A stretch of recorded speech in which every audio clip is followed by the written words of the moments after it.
Sa ngalan po ng ating Panginoong Jesucristo, isang mapagpalang pagkakataon na tayo po ay sama-sama na mag-aral ng salita ng Diyos na pinamagatang mapalad ang pinatawad. Mula po sa Psalms 32 verse 1. Sabi sa wikang Tagalog, mapalad ang tao na pinatawad na yaong kasalanan at nalimot na rin ang kanyang nagawang mga pagsalansang. Purihin ng Diyos sa pagbabasa ng kanyang mga salita, Ama. Minsan pa ay nagpapasalamat kami na nakakalapit kami sa trono ng iyong kaluwalhatian. May we ask the mind of Christ and thank you for the Holy Spirit na siyang magsilbing guro sa aming kalagitnaan. In Jesus' name we pray. Amen and amen. Mapalad ang taong pinatawad. No? Sabi nga sa awit 32 verse 2, gaano siya kapalad ang isang taong pinatawad na ng Diyos. Sabi sa awit 32 verse 2, mapalad ang taong sa harapan ni Yahweh ay di maparatangan. Dahilan sa siya ay di nagkasala at hindi nalinlang. So, anong sarap na isipin na wala tayong guilty feelings at sabik tayong humarap sa trono ng kaluwalhatian ng ating Panginoon. Dahil wala tayong bahid ng karumihan at kasalanan sa harapan ng Panginoon. Dahil ganap na tayong pinatawad. Dahil tunay nga na ang pinatawad ng Diyos ay nilimot na ang kanyang lahat na kasalanan. Sabi nga, kasing layo ng silangan at kanluran kung kanyang limutin ang ating pagkakasala. At ito'y hindi na niya alalahanin pa. Kaya anong kay sarap ating isipin at damhin na kapag mabawian tayo ng buhay or dumating man tayo sa harapan ng Diyos, kapag dumating na siya sa rapture, we're so exciting. Di ba? Na haharap tayo na alam natin, hindi tayo guilty, hindi tayo hinatulan, dahil ganap na ang ating kapatawaran. Ngunit, masaklap ang danasin ng isang tao na pinagmula ng kasalanan. Kaya pag-aralan natin, mga kapatid, ang dalawang uri ng tao na naging sanhi ng kasalanan, na sabi nga ay kapwa hahatulan ng Diyos. Ngunit nakita natin na napakapalad ang isang tao na ganap na siyang pinatawad. Ngunit yanong saklap ng isang tao na siya ang mapagmulan ng kasalanan or siyang salarin. Sinasabi sa Matthew chapter 18 verse 6, mabuti pa sa isang tao ang siya'y bitinan ng isang malaking gilingang bato sa liig at ihulog sa laot ng dagat kaysa maging sanhi ng pagkakasala ng isa sa maliliit na ito na nananalig sa akin. Sabi nga, anong sarap, anong kay palad kapag nasumpungan ka ng Panginoon, ikay ganap ng pinatawad. Wala ka ng kasalanan. Ngunit anong miserable, yanong miserable ng buhay ng isang tao na siya ang mapagmula ng kasalanan. Lalong-lalo na, naging sanhi siya ng pagkakasala ng maliit na ito na nananalig kay Kristo Jesus. Kaya kapatid, aware sa ating buhay. Saan po ba tayo? Sa dalawang uri ng taong ito. Ano ang dalawang uri ng tao na pinanggalingan ng kasalanan at kailan ay maihingi ito? Kailangan maihingi ito ng kapatawaran upang maging mapalad. Una, ang taong pinagmula ng kasalanan o salarin. Wag nating hayaan na tayo ay maging instrumento ni Satanas na maging sanhi ng pagkakasala ng ating kapwa upang kapwa mahulog sa impyerno. Huwag mong hayaan, kapatid, na ikaw ay maging instrumento ni Satanas upang magdala ng mga kaluluwa sa impyerno. Sabi sa Matthew chapter 18 verse 6, mabuti pa sa isang tao na siya'y bitinan ng isang malaking gilingang bato sa liig at ihulog sa laot ng dagat kaysa maging sanhi ng pagkakasala ng isa sa maliit na ito na nananalig sa akin. Kaya napakadelikado po kung ikaw ay kinatitisuran ng mga kapatiran.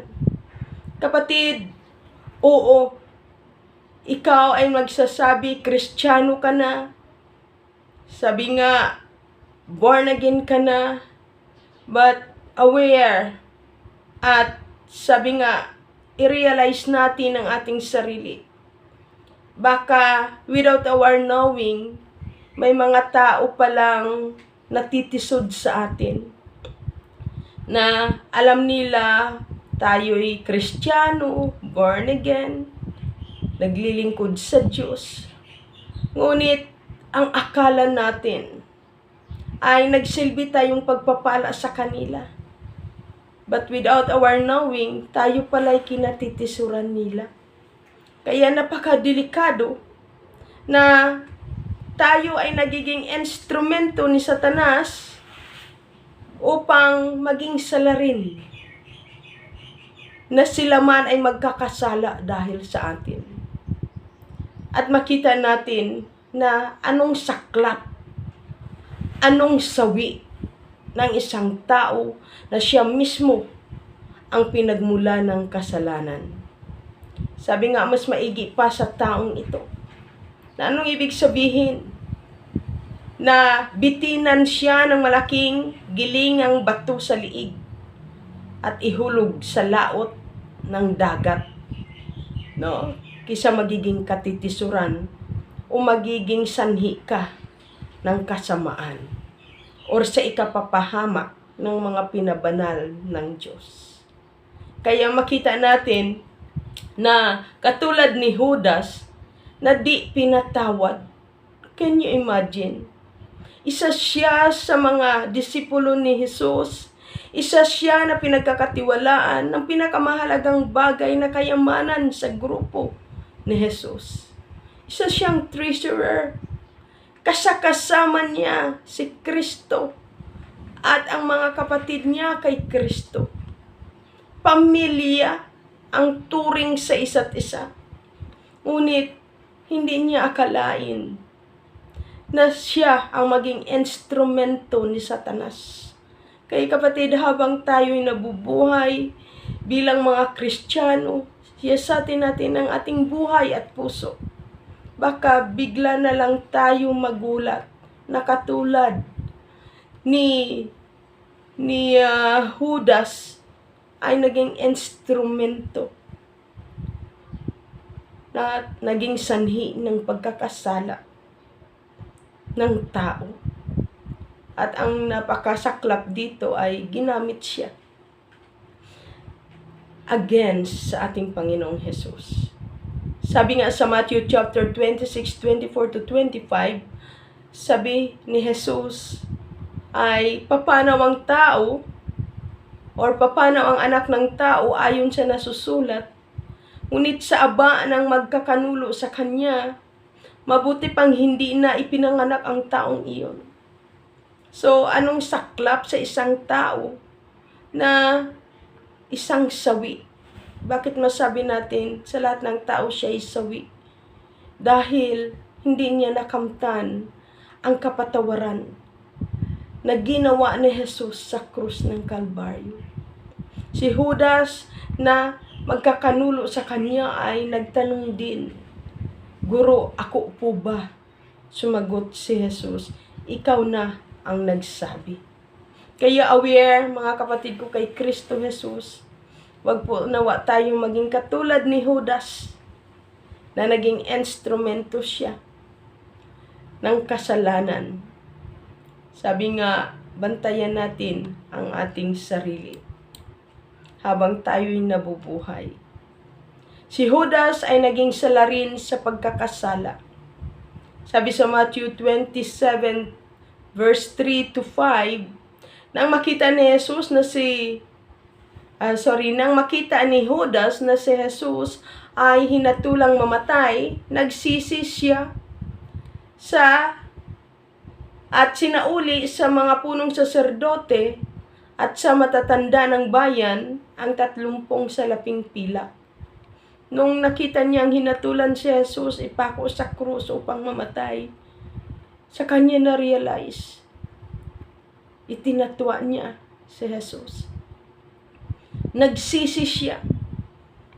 Sabi niya sa verse 4, sinabi niya, nagkasala ako. Ipinagkanulo ko ang taong walang kasalanan or walang sala. Ano ang pakialam mo? Sabi ng mga saserdote at punong bayan. Bahala ka. No, wala sila pakialam. Ganun si Satanas, walang pakialam pagkatapos kanila mahikayat, makiisa sa satanism na gawain. Pag dumating ka na sa tinatawag na realization or wala ka ng pakinabang, wala silang pakialam sa iyo. You are an instrument of Satan upang sirain ang taong ito. Kaya kapatid, mag-isip-isip po tayo.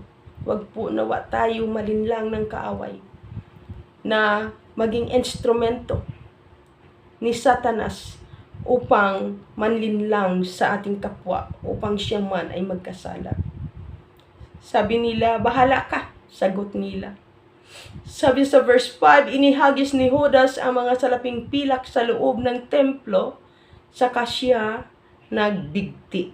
So matindi ang kanyang guilty feelings, ang kanyang pagsisisi sa kanyang ginawa na ang ating Panginoong Hesukristo ay kanyang ipinagkanulo. Hindi masama, nagsisi siya, kaya lang sinunod niya pa rin si Satanas. Hindi siya nagbalik loob kay Jesus at sinuko ang buhay at hiningi ng kapatawaran ang kanyang kasalanan sa harapan ni Jesus. Bakit siya nagbigti? Hindi niya napatawad, number 1, ang kanyang sarili. At nakatakda na sa kanya ang kasawiang walang hanggan. Dahil naging sanhi siya ng pagkakasala. Kaya napakasaklap anong sawi sa isang tao na siyang instrumento ni Satanas upang maging sanhi ng pagkakasala. Napakasaklap ng mga taong naging salarin ng kasalanan. Ang mga kampo ni Satanas at si Satanas ay walang kapatawaran, always remember. Kapag hindi mo na nakamtan ang favor ng Panginoon na kapatawaran, ibig sabihin kampon ka ni Satanas. Kahit nagsisi ka, nagigilty ka, ngunit sabi nga, hindi papayag si Satanas na mabuhay ka at magiging ligtas ang iyong kaluluwa. Si Satanas ay tinapos niya ang buhay ni Judas at inagaw ang kaluluwa. Dahil pinili din ni Judas na huwag magbalik loob kay Hesukristo, kundi ang patuloy na sundin ang udyok ng pagbigti na nais ni Satanas na mangyari sa kanya. So, hindi tunay na pagpapatawad o paghingi ng kapatawaran. Dahil nagsisi nga siya, pero hindi siya nagbalik loob kay Hesukristo. Kaya, anong sawi ng kanyang nakamtan? Ang mga kampo ni Satanas at si Satanas mismo ay walang kapatawaran. Kaya kapatid, maging aware tayo, kaibigan, na huwag maging kampo ni Satanas at maging sanhi ng kasalanan. Dahil sabi sa 2 Peter chapter 2 verse 4 to 5, hindi pinatawad ng Diyos ang mga anghel na nagkasala. Sila ay ibinalanggo sa madilim na hukay upang doon hintayin ang araw ng paghuhukom. So katulad ng mga anghel, sabi nga, wala na silang kapatawaran.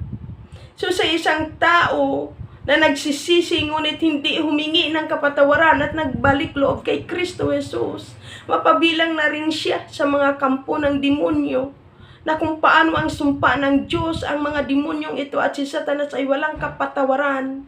Kapatid, wag mong hayaan ma-involve ka sa kanilang grupo. Dahil masaklap, matinding kasawian, kamatayan sa impyerno habang buhay, nakalaan sa mga Satanas na ito.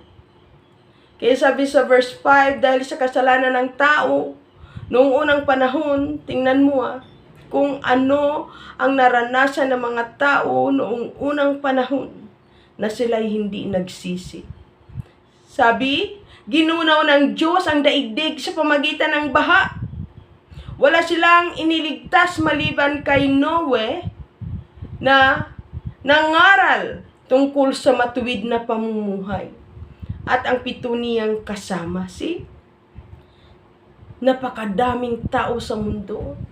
Pero nakitaan lang ng kung saan ay nangaral ng salita ng Diyos patungkol sa matuwid na pamumuhay ay walang iba si Noah.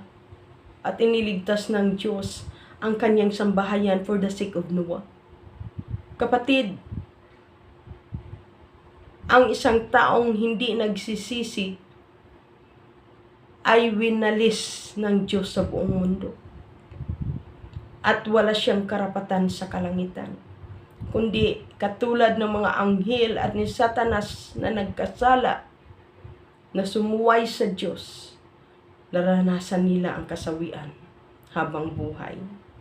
Kasawian ang naranasan ng mga anghel at mga tao na nakaranas ng walang kapatawaran. Kaya tunay na kay palad ng isang tao na nakamtan niya ang kapatawaran mula kay Kristo Jesus. Hindi katulad ni Judas na nagsisi siya ngunit di nagbalik loob kay Jesus. Kaya kinuha ni Satanas ang buhay niya at kaluluwa. Dahil nasasaad na sa kasulatan na siya isa na rin. Sayang, hindi niya tinanggap ang kapatawaran na bigay ni Kristo. Mas pinili niya maging instrumento ni Satanas. Kaya kapatid, patungkol sa pangangaral ng salita ng Diyos, unang ministeryo ni Jesus nangaral, humingi ng kapatawaran upang pagharian tayo ng Diyos. Repent. Kapatid, baka may mga bagay kang nagawa na until now hindi mo magawang humingi ng kapatawaran at hindi mo magawang magpatawad. Huwag mong hayaan mahuli ang lahat. Huwag mong sundan ang apak ni Judas. Na kahit kasama na niya si Kristo, nakita niya na si Kristo ay tunay na Diyos, Misaya, Panginoon nila. Disipulo siya ni Kristo. Nasaksihan niyang lahat ng ginawa ni Jesus. Pero at the end, nakuha niyang itakwil ang Diyos. Nagsisi man siya, na-guilty man siya, ngunit hindi niya nagawa ang paghingi ng kapatawaran dahil hindi siya nagbalik loob kay Jesus. Kaya makita natin na si Pedro, iba naman ang sitwasyon. Ngunit si Pedro katulad din ni Judas, itinatwa din niya si Jesus. Ngunit pagkatapos niyang pagsisihan ang ginawa niyang pagtatwa, nagbalik loob siya sa Panginoong Hesukristo. Kaya nakamtan niya ang kapatawaran at nagamit ng malakasan sa kaharian ng Diyos. Kaya, ano ang pinapakita dito? I-sure mo na tunay na ikaw ay humihingi ng kapatawaran. Dahil kung hindi tunay na ikaw ay humihingi ng kapatawaran, hindi mo makamtan ang lubos na kapatawaran mula sa Diyos. Delikado. Mapapabilang ka sa mga taong sawi habang buhay. Dahil sila'y nakalaan kasama ng mga demonyo at ni Satanas doon sa impyerno na magdurusa habang buhay. Kaya makita natin na katulad ni Pedro sa Matthew chapter 26, 69 to 75, samantala si Pedro ay nakaupo sa patio, nilapitan siya ng isang alilang babae at ang sabi, kasama ka rin ni Jesus na taga Galilea, hindi ba? Sabi niya sa verse 70, ngunit itinanggi niya ito sa harapan ng lahat. Wala akong nalalaman sa sinabi mo, sagot niya. Sabi niya sa verse 71, pumunta sa may pintuan si Pedro, nakita niya ang isa pang alilang babae at sinabi sa mga naroon, ang lalaking ito'y kasama ni Jesus na taga Nazaret. Ngunit sabi niya sa verse 72, muli siyang tumanggi. Isinusumpa ako, nagsumpa pa siya. Hindi ko nakikilala ang taong iyon. Grabe. Siya pa itong nagsabi na, Guro, ang taong huli sa iyo ay dadaan mo na sa aking bangkay. Walang sino mang kukuha sa iyo. Pero hindi niya nabantayan ang kanyang sarili. Naganap ang sinabi ni Jesus sa kanya. Naitatwa niya si Jesus ng 3 beses. At sabi nga dito sa verse 73, maya-maya ay lumapit kay Pedro ang mga naroon. Sinabi nila, isa ka nga sa kanila.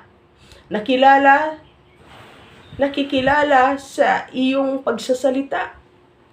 Kasi kasama ang nangangaral ng Panginoon Actually, siya yung leader among of the 12, no? Siya yung pinagkakatiwalaan at kasama lagi ni Jesus. Siya yung nakakita ng transfiguration ni Jesus with James and sabi nga John. So sabi nga, pero sabi niya dito sa 74, verse 74, mamamatay man ako.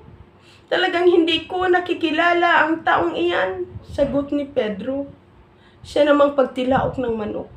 Saka siyang nabuksan ang kanyang kaisipan. At naalala ni Pedro ang sabi ni Jesus, bago tumulaok ang manok, makaitlo mo akong itatwa. Kaya doon niya lalong napatunayan na ang Diyos nga, na Panginoong Jesus ang tunay na Kristo. Lumabas siya at nanangis ng buong kapaitan. Dito mo makita yung lubos niyang paghingi ng kapatawaran sa Diyos. Pagsisisi sa kanyang nagawang kasalanan, nananangis siya. Grabe ang kanyang pagsisi sa kanyang sarili at sa harapan ng Diyos. Sa kanyang pagkakamaling ginawa sa ating Panginoong Jesus. Ngunit ang kanyang pagsisisi na may kasamang nagbalik loob sa Diyos ay lalo siyang pinatatag ng Panginoon sa kanyang pananampalataya. At this is the reason why na ipinaglalaban niya si Jesus hanggang kamatayan. Napako din siya sa krus patiwarik para kay Jesucristo. Pagkatapos niyang nakamtan ang tunay na kapatawaran, hindi siya pumayag na hindi niya paglilingkuran at hindi niya ipaglaban si Jesus sa lahat ng mga tao na hindi nananalig sa kanya. Makita natin kung paano katapang ni Pedro at ginamit siya ng Panginoon ng malakasan sa kanyang kaharian. So makita natin ang isang taong naging salarin at ang iba't ibang klase ng reaction ng pag-accept ng kanilang kasalanan at pagsisisi ng tunay na pagsisisi. Ang tunay na pagsisisi ay may pagbalik loob sa Diyos. Ngunit ang hindi tunay na nagsisisi ay tumalikod sa Diyos.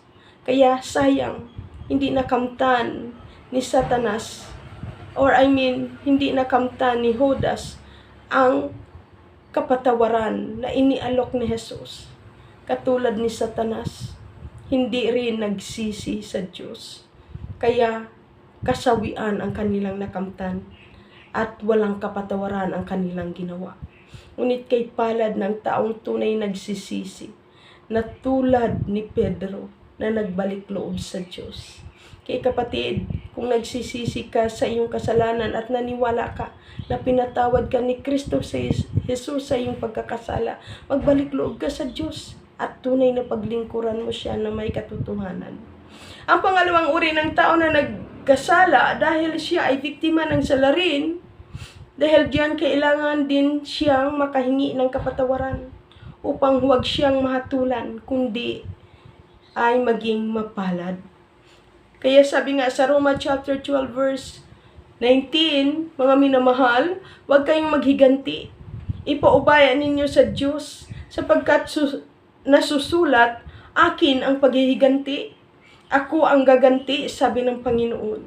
Kaya kapatid, kung ikaw ay nabiktima ng salarin, ang sabi ng Diyos, upang wag tayo hatulan ng Diyos, upang wag tayong magkasala, yamang tayo ay nabiktima ng mga makasalanang ito, na pinanggalingan ng kasalanan. Aware tayo ya. Kaya sabi nga, para hindi tayo mahatulan ng Diyos, at tayo ay patuloy na ang kapatawaran ay ating makamtan mula sa Panginoon, ay wag tayong gumanti. Para hindi tayo malalangan ng dyablo at hindi mapadamay doon sa sumpa ng kamatayan habang buhay. Kaya ang sabi ng Panginoon, huwag kayong maghiganti. Ipaubayan ninyo sa Diyos sapagkat nasusulat, akin ang paghihiganti, ako ang gaganti, sabi ng Panginoon. Hindi nagkasala si King David dahil hindi natuloy ang kanyang paghihiganti kay Nabal dahil kay Abigail. Alam naman natin si Nabal ay napakasamang tao na asawa ni Abigail. Pero makikita natin dito na nakinig si King David kay Abigail na huwag maghiganti, huwag paghigantihan ang kanyang asawang wala namang kwenta. Kaya mga kapatid, para hindi tayo madamay sa kasalanan ng taong gumawa sa atin ng kasalanan, ay be strong. Huwag tayo gumanti. Ipaubayan natin siya sa Diyos at gumawa tayo ayon sa kalooban ng Panginoon. Huwag nating hayaan na dahil sa kanilang kasalanan, madamay tayo, nahahatulan ng Diyos. Kaya katulad ni King David, hindi siya nahatulan ng Diyos dahil hindi niya pinaghigantihan ang kaaway niya na siyang naging sanhi ng kanyang pagkakasala sana. No? Kaya sabi sa 1 Samuel chapter 25, verse 26 and 31, ngayon po'y niloob ni Yahweh na huwag matuloy ang inyong paghihiganti, sabi ni Abigail. Sa gayon, hindi nadungisan ng dugo ang inyong mga kamay. Buhay si Yahweh, lahat ng naghahangad ng masama laban sa inyo ay mapapahamak tulad ni Nabal. Kasi in behalf sa kay Nabal, si Abigail na lang ang humarap sa kay David at siya ang nagbigay ng kahilingan ni David, ni King David. Kaya makita natin na through Abigail, the advice of Abigail kay King David ay na absuelto si King David na mahatulan ng ating Panginoon sa kabila ng kasalanan na ginawa ni Nabal sa kanya. So naproteksyonan siya na huwag mabiktima ng mga salarin na siyang mga taong makasalanan. No? Sabi nga sa verse 31, walang maisusumbat sa inyo. So walang maisusumbat ang Diyos sa atin kapag hindi tayo maghihiganti sa ating mga kaaway. Sabi niya, hindi kayo usigin ng inyong budhi, sapagkat hindi kayo pumatay ng walang sapat na dahilan o kaya'y naghiganti sa inyong kaaway. At sana'y maalala ninyo ako sa sandaling marapatin ni Yahweh na maitatag na ang inyong sambahayan. See? Nakita natin na hindi nahatulan ng Diyos si King David dahil hindi siya nagkasala, dahil hindi siya naghiganti. So hindi siya nadamay sa kasalanan ng salarin na si Nabal. Ang nahatulan dito ay si Nabal, hindi ang biktima na si King David, dahil hindi siya nagpadala sa kanyang emosyon. Hinayaan niya na ang Diyos ang haharap sa kanyang kaaway. At nakinig siya sa advice ni Abigail na asawa ni Nabal. So, makita natin sa 1 Peter chapter 3 verse 18, sapagkat si Kristo'y namatay para sa inyo. Namatay siya dahil sa kasalanan ng lahat. Ang walang kasalanan para sa mga makasalanan, upang iharap kayo sa Diyos. Siya'y namatay ayon sa laman at muling bunuhay ayon sa Espiritu. Kaya yan ang sabi ng Panginoon, huwag tayong maghiganti dahil para wag mawala ng kabuluhan ang kapatawarang ipinagkaloob sa atin ng Panginoon. Siya'y namatay para sa atin upang mapatawad ang ating mga kasalanan, upang tayo'y mapabanal sa pagharap natin sa harapan ng Diyos. Hindi tayo magkasala dahil lang sa kasamaan ng ginawa ng tao sa atin na masama. Sabi sa 2 Corinthians 5:21, hindi nagkasala si Kristo, ngunit dahil sa atin, siya ay ibinilang na makasalanan upang makipag-isa tayo sa Kanya at mapabanal sa harapan ng Diyos sa pamagitan niya. So, hindi mawala ng kabuluhan ang pagkamatay ni Jesus ay pagpapabanal sa atin. Kaya sabi sa 2 Peter chapter 4 verse 1 to 2, yamang si Kristo'y nagbata ng hirap sa buhay ni ito. Kayo man ay dapat maging handa sa pagtitiis, sapagkat ang nagtitiis ng hirap sa buhay nito ay tumalikod na sa pagkakasala. Kaya tiisin natin anumang ginagawa ng mga taong salarin sa ating buhay. At sabi sa verse 2, at ang pinag-uukulan niya ng buong panahon sa buhay na ito ay ang kalooban ng Diyos at hindi ang mga pinakamimithi ng tao. Huwag tayong magmithi na tayo ay maghiganti. Naisin nating magpatawad upang wag tayong mahatulan, sabi sa Matthew chapter 6:14 to 15. Sapagkat kung pinatatawad ninyo ang mga nagkakasala sa inyo, patatawarin din kayo ng inyong Amang nasa langit. Ngunit kung hindi ninyo pinapatawad ang mga nagkakasala sa inyo, hindi rin kayo papatawarin ng inyong Ama. Kaya wag mong hayaan na ikaw ay maging salarin din sa mga tao na siyang naging salarin upang nahikayatin kang magkasala. Huwag nating patulan ang mga taong masasamang ito. Patawarin natin sila at sa Diyos natin sila ipagkatiwala. God bless everyone at maraming salamat sa inyong pakikinig ng salita ng Diyos. Mahal ko kayong lahat kay Kristo Jesus. Ama, thank you for this word.